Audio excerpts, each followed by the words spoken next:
Hai guys, aku Maggie dan hari ini aku akan review satu buah novel yang berjudul Love Fate karya Sari Agustia. Jadi sebelum aku mulai reviewnya, aku yang berterima kasih kepada Kak Sari Agustia yang udah mengirimkan novel Love Fate ini untuk aku review, serta dengan sebuah postcard dari Achen. Aku nggak tahu gimana cara bacanya. Yang jelas karena memang Love Fate ini nggak datang dengan pembatas buku, jadi aku sering pakai postcard ini untuk membatas bukunya. Jadi sebelum mulai review lagi, aku pengen bilang kalau ini pertama kalinya aku baca buku dengan genre pernikahan dan huru hara mengenai anak. Oke, aku ralat. Aku pernah baca buku tentang pernikahan dan huru hara mengenai anak, tapi yang nulis bukan orang Indonesia. Jadi yang pertama kalinya aku baca yang nulis adalah orang Indonesia. So, novel ini menceritakan tentang, seperti aku bilang tadi, tentang pernikahan dan huru hara mengenai anak. Jadi dapat lihat di blurbnya, kalau misalkan tokoh utama di sini ingin sekali mempunyai anak, tapi ya belum dikaruniai. Buku ini sedikit membuat aku parno dengan pernikahan, karena aku baru tahu betapa krusialnya seorang anak dalam pernikahan. Dan aku juga bisa relate dengan tokoh utamanya, walau memang usia aku belum di usia pernikahan. Oke, udah, tapi belum. Oke, bahkan aku suka banget sama anak kecil. Aku beneran suka banget.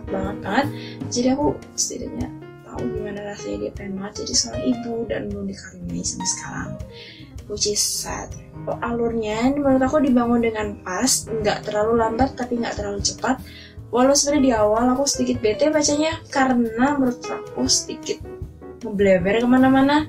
Karena cara penulisan menyampaikan awal cerita unik. Kalau misalkan biasanya novel-novel lain langsung masuk inti permasalahan, langsung mengutarakan keadaan saat itu juga, penulis ini enggak. Kak Sari menulis dengan menceritakan background dari kedua tokoh utamanya dulu, yang sampai membuat aku sedikit mengundang tanda tanya untukku, karena tato ada tokoh yang masuk dan menurutku nggak relevan. Kenapa sih itu disebut-sebut? Karena kayaknya nggak penting, tapi ternyata di tengah-tengah cerita tokoh itu jadi penting juga. Kayak salahku kalau terlalu banyak berspekulasi dahulu. Endingnya benar-benar nggak ketebak, karena waktu aku baca prolog aku dengan sok taunya mikir fix aku tahu endingnya gimana, tapi waktu aku baca endingnya kaget sekaligus sedih dan nggak ngerti, sedih, bahagia, kaget semuanya campur jadi satu. Aku bingung. Aku ngerasa endingnya nggak pas, tapi setelah dipikir-pikir endingnya pas. Rasanya kayak aku masih pengen tahu lanjutannya, tapi apa lanjutannya? Semacam itu, sulit untuk menjelaskannya kepada kalian. Aku harap kalian mengerti, maafkan aku. Untuk kedua karakternya, jujur pertama kali baca aku nggak gitu bisa relate dengan kedua karakternya, karena dari awal pun aku cuma tahu nama Tessa dan Bas, tapi aku nggak tahu fisik mereka seperti apa. Dan sifat-sifatnya pun nggak ketahuan, karena dari awal yang pertama kali itu Tessa, dan Basnya tuh muncul sedikit banget. Tapi di tengah-tengah akhir aku mulai sadar gimana sifat mereka, karena mulai ditunjukkan secara implisit, bukan secara langsung. Game menulisnya juga mengalir, enak untuk dibaca dan sesuai dengan genrenya, dewasa, jadi nggak ringan, tapi juga nggak berat banget seperti sastra-sastra yang entah min ajaib itu. Jadi enak dibaca, penjelasannya detail, yang sedikit mengganggu aku karena dialog di dalamnya baik sekali menggunakan bahasa Sunda dan Jawa. Untuk Jawa, karena memang aku bisa sedikit-sedikit, jadi menurut aku oke aja. Karena aku nggak perlu baca footnote ya, jadi aku bisa langsung baca dialognya. Tapi untuk Sunda, dan memang banyakan bahasa Sunda di sini daripada Jawa, jadi aku perlu setelah baca dialog, baca footnote-nya di bawah untuk ngerti apa sih yang diomongin sama mereka. Yang sedikit menggangguku, karena capek aja sih. Baca atas, habis itu baca footnote yang kecilnya setengah mati, baca atas lagi, baca footnote lagi, karena jumlahnya tuh banyak. Ya itu aja sih keluhanku masalah seputar penulisan.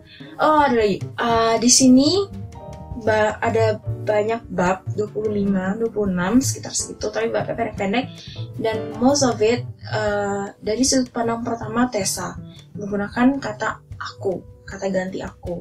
Tapi di beberapa bab, 2 atau 3 bab, diganti dengan sudut pandang Mas Bas menggunakan kata saya, yang menurutku oke aja sebenarnya, gak masalah.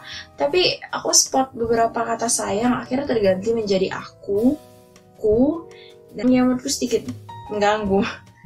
Jadi itu aja sih masalahnya, tapi selebihnya enak dibaca, enak banget dan gak ada typonya. Buku ini membawaku ke a whole new experience karena banyak sekali detail-detail di dalamnya aku nggak tahu, dan menurutku penulisnya pasti melakukan riset super keras untuk tahu detail itu, atau ia sendiri pernah mengalaminya. Antara itu, jadi aku penasaran sebenarnya Kak Sari ini mengalami semua yang di dalam sini atau enggak sih, karena benar-benar detail banget dan bikin aku tertarik bacanya. Seru bacanya karena detailnya itu, apalagi hal yang dibahas di dalamnya aku nggak tahu.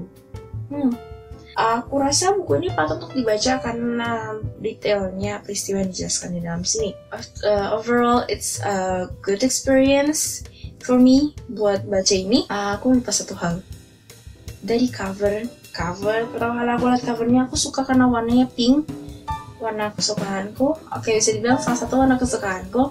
Tapi untuk bagian yang seperti anak, ayah, dan ibu yang seperti robek-robek ini aku sih kurang ngerti maksudnya apa. Mungkin akan lebih unik kalau ternyata robek beneran. Jadi kayak double cover, karena ada beberapa novel yang double cover kan. Nggak, itu ide aneh. Pasti susah, pasti rusak kalau misalnya robek-robek ini. Jadi setelah aku sedikit bingung kenapa ini robek desainnya, tapi oke lah, aku suka dengan warnanya. Warna pink yang manis. Walaupun ceritanya nggak semanis warnanya. Okay, so that's all from me. Please subscribe, komen seputar komentar kalian tentang buku ini, atau kalian yang menanyakan hal apapun atau yang di komen buku apapun untuk aku baca. Dan don't forget to like this video juga.